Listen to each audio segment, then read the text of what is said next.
Son las 8 de la mañana, las 7 en Canarias.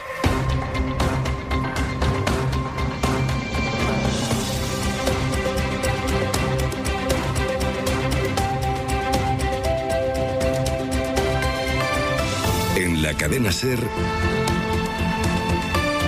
Hoy por Hoy, con Ángeles Barceló. Hola, muy buenos días. Son horas decisivas para Oriente Próximo y para Europa, porque lo que suceda en Irán y en Groenlandia puede acelerarse todavía más a partir de hoy. Estados Unidos ha pedido a sus ciudadanos que abandonen el país de los ayatolás después de anunciar medidas contundentes contra el régimen y de descartar la vía diplomática. La embajada en Teherán les recomienda salir por tierra hacia Turquía o Armenia en un signo más de la tensión que crece y que después del mensaje de Donald Trump afirmando que la ayuda está en camino, traslada la apariencia de una intervención militar cada vez más próxima. Irán ha respondido esta noche al presidente de Estados Unidos acusándole de incitar a la violencia. En una carta enviada a la ONU, el régimen de los ayatolás señala a Trump por intentar desestabilizar su país y afirma que se defenderán. Hace unas horas las ONGs han elevado la cifra de muertos en las protestas a casi 2.600 personas.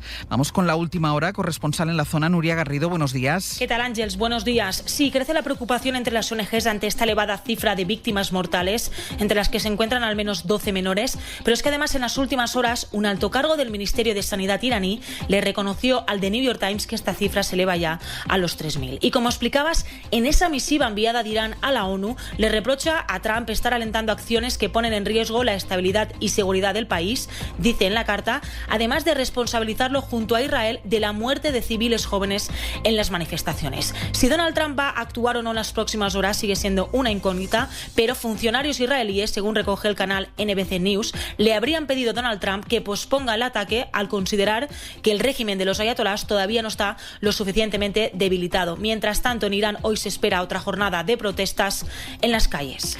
Esta noche Donald Trump ha vuelto a amenazar con hacer estallar todo en cuestión de horas. The end game is to win. I like winning. How do you define that in Iran? Well, let's define it in Venezuela. Antes de subir al avión presidencial, ha aclarado que su único objetivo en Irán es ganar la victoria, como ha ocurrido, ha dicho, en Venezuela, o con el general iraní Qasem Soleimani, al que mataron en Irak en 2020. Sergio Soto, buenos días. ¿Qué tal, Ángeles? Buenos días. Antes de tomar ese avión, Trump concedió una entrevista a la CBS. Fue esa en la que empleó la fórmula que no concreta nada, pero que vuelve a sonar a amenaza. Aseguró que la ayuda a los manifestantes contra el régimen iraní está en camino y les pidió que tomen el control de las instituciones del país. El presidente de Estados Unidos aprieta más y más, a pesar de que a su alrededor algunos asesores intentan contenerle. Según la prensa estadounidense, le han advertido de la posibilidad de que una operación militar en Irán fracase o de que la caída del régimen pueda acabar imponiendo otro régimen todavía más militante o un Estado fallido. Corresponsal en Washington, Sara Canals, buenos días. Buenos días. Donald Trump continúa con su habitual ambigüedad y manteniendo el nivel de amenaza al máximo. En un anuncio que primero lanzó en redes y después en un discurso desde Detroit, ha instado a los manifestantes iraníes a seguir protestando. And by the way, to all Iranian patriots, keep protesting. Take over your institutions if possible. Les pide que tomen el control de las instituciones y que guarden los nombres de los asesinos y abusadores porque asegura que pagarán un precio muy elevado. Medios como el Wall Street Journal estos días han estado publicando que el vicepresidente J.D. Vance estaría tratando de convencer a Trump para que opte por la vía diplomática, pero en su último mensaje contra el régimen, el presidente And I've canceled all meetings with the Iranian officials until the senseless killing of protesters stops. cierra la puerta completamente a cualquier negociación. Asegura que no habrá diálogo con Teherán hasta que el gobierno no detenga la matanza y también ha instado a los estadounidenses en Irán a evacuar el país. También será, les decía, un día importante para el futuro de Groenlandia y eso significa en cascada de Dinamarca, la OTAN y la Unión Europea. Todo el equilibrio nacido de la Segunda Guerra Mundial en la mesa de negociación en la que Marco Rubio, secretario de Estado de Estados Unidos, se sienta hoy con el ministro de Exteriores danés y su equivalente en Groenlandia. También estará junto a ellos el vicepresidente J.D. Vance. El presidente Trump contestó ayer al primer ministro de Groenlandia. That's their problem. I disagree with them. I don't know who he is. Don't know anything about him. Dijo, no sé quién es, no sé nada sobre él, pero va a tener problemas. Le respondí así a su determinación de no entregarse a Estados Unidos, porque ayer, en la víspera de la reunión de hoy, en una comparecencia muy poco habitual, el primer ministro de Groenlandia y la primera ministra danesa comparecieron juntos para rechazar de plano las intenciones de Trump. Antonio Martín. Ni las autoridades groenlandesas ni la opinión pública han dado ninguna muestra de querer ser parte de Estados Unidos, y si queda alguna duda, la ha despejado el primer ministro groenlandés. Groenlandia no será propiedad de Estados Unidos, ni será gobernada por Estados Unidos, ni será parte de ese país. Elegimos a Dinamarca por encima de Estados Unidos, ha dicho Jens Frederik Nielsen. En la SER hemos contactado también con la alcaldesa de la capital de Groenlandia, de Nuuk.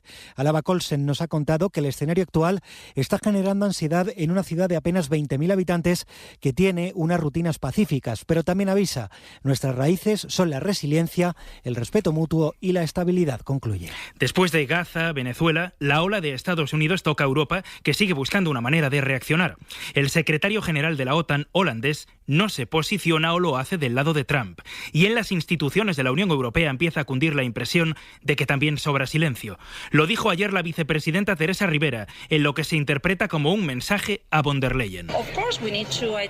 Por supuesto que tenemos que identificar cómo podemos desarrollar herramientas de defensa y seguridad y construir en torno a eso una Europa mucho más unida. Pero creo que no debemos quedarnos en silencio o indiferentes al respecto. En Venezuela siguen bailando mucho las cifras de los presos políticos liberados, a pesar de que es precisamente la baza que el gobierno chavista está utilizando para acercar posturas con el resto de países. Caracas ha disparado el número de excarcelaciones, mientras las ONGs insisten en rebajar considerablemente esas afirmaciones. Enviado especial a la zona, Nicolás Castellano, buenos días. ¿Qué tal? Buenos días, Ángel. Sí, siguen los desencuentros entre familiares de los presos, las ONGs y el gobierno de los Rodríguez, que continúan con las liberaciones, sí, pero esta vez con Jorge Rodríguez, que se destapó en la asamblea asegurando que se han registrado ya 400 excarcelaciones y que ONGs como Foro Penal no dan cifras reales y se aprovechan, dice, de las familias. Les cobra dinero de forma artera, de forma mezquina, una basura. Mientras el ala más dura sigue con gestos de apoyo a la presidenta encargada, que ha distribuido una de las primeras fotos junto a Padrino López, el ministro de Defensa. Una presidenta que en otro giro de guión inesperado se abre ahora a colaborar con el dinero del petróleo con la sanidad privada. Cada dólar que ingrese a Venezuela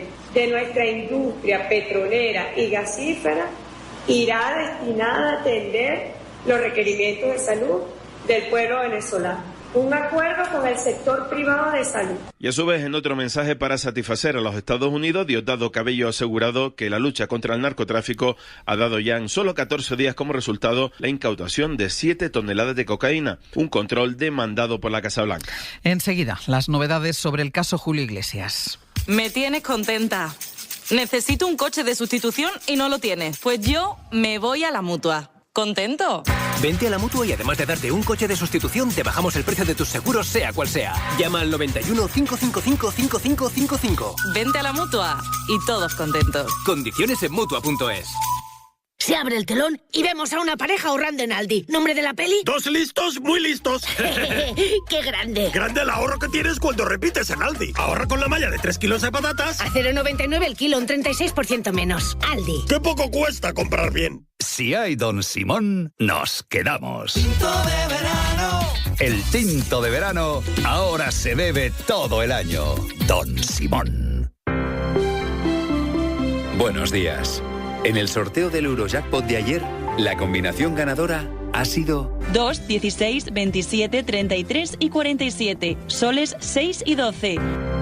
Recuerda, ahora con el Eurojackpot de la 11, todos los martes y viernes hay botes millonarios. 11. Ahora y siempre, bien jugado. En la cadena SER, Hoy por Hoy, con Ángeles Barceló. Ya sabemos más acerca de cómo vivían las empleadas de las mansiones de Julio Iglesias, un clima que describen de terror y control absoluto, en el que algunas sufrían, así lo relatan, agresiones sexuales y todas controles médicos exhaustivos y contrarios a la ley. Cuenta hoy el diario.es en esa investigación conjunta con Univisión los detalles de los exámenes médicos a los que el cantante sometía a sus empleadas. eran empleadas de hogar, que tenían que pasar análisis de sangre, ecografías pélvicas, pruebas de VIH, clamidia, test de embarazo.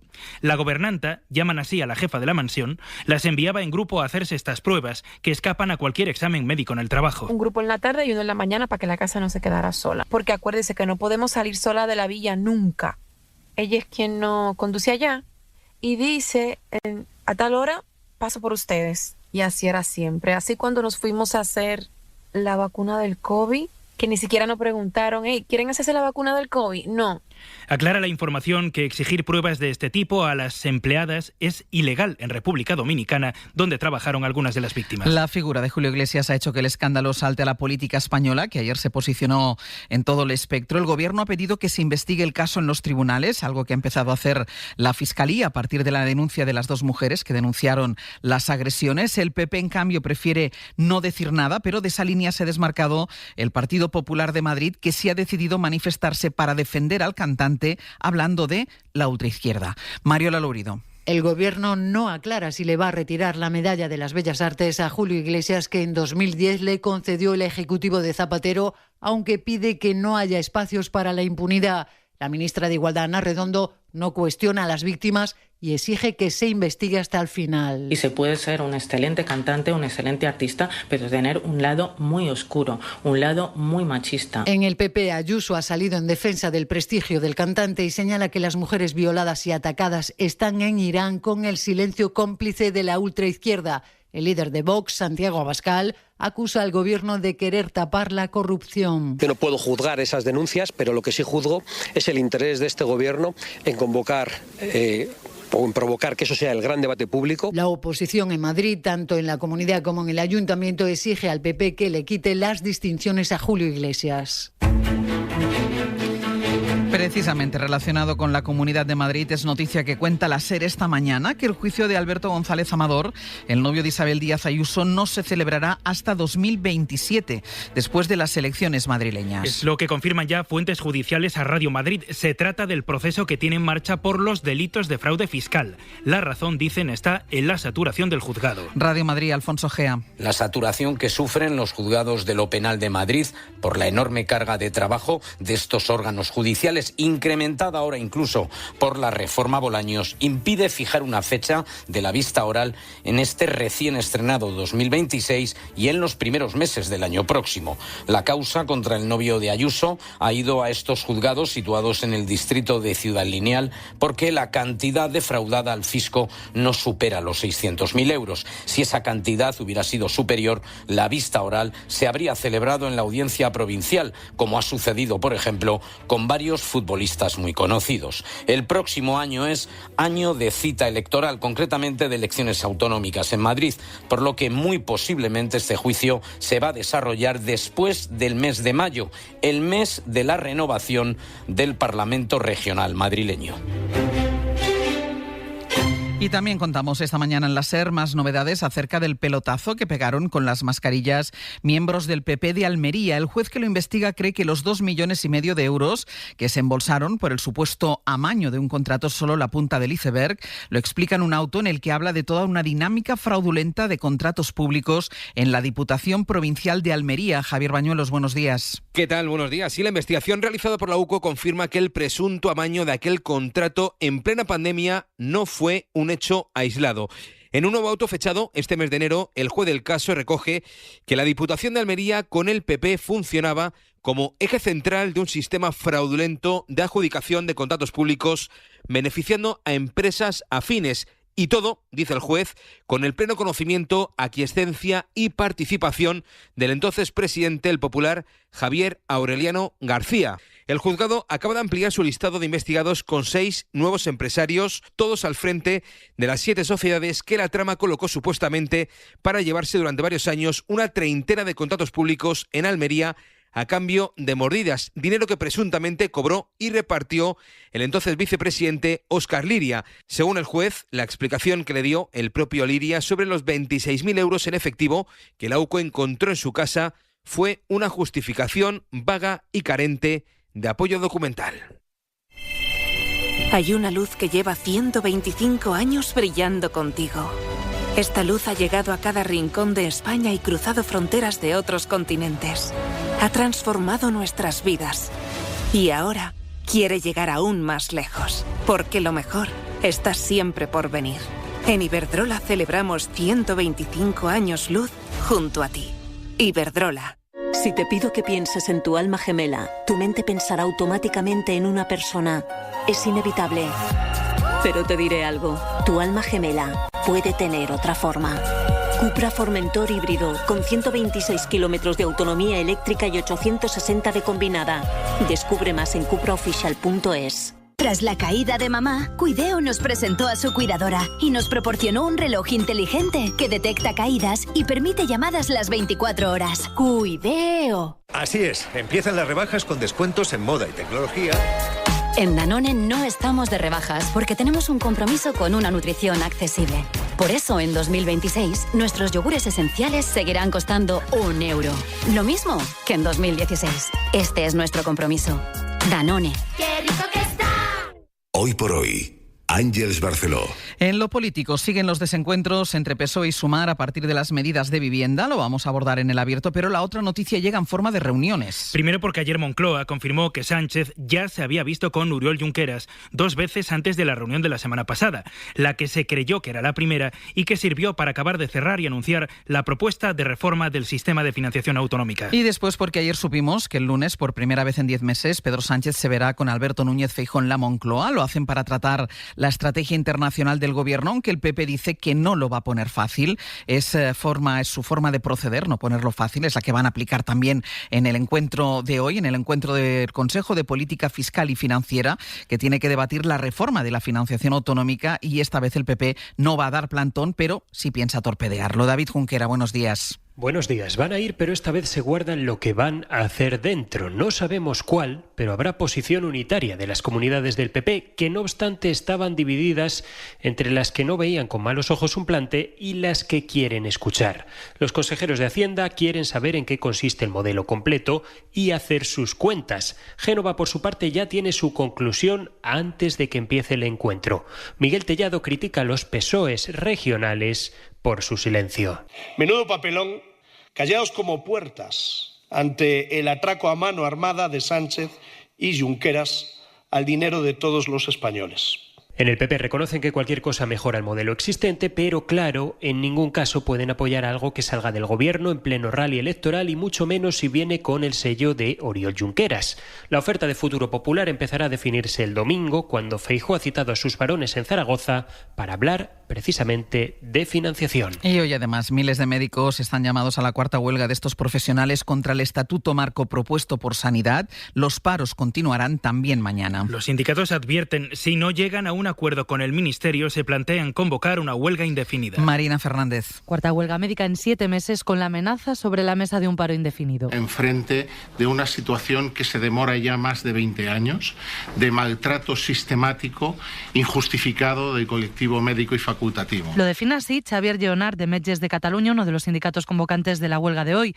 Reclaman guardias voluntarias, que cuenten para la jubilación anticipada, limitación de jornadas, toda una serie de demandas que afectan a todas las administraciones. Ángela Hernández de Amit. Porque las condiciones en las que las administraciones españolas, tanto autonómicas y que a nivel central nos obligan, no son ni tolerables ni soportables. Y esto se ha acabado. Un conflicto que ha estallado en paralelo a la negociación de un nuevo estatuto marco en la que Sanidad avanza con los sindicatos del ámbito.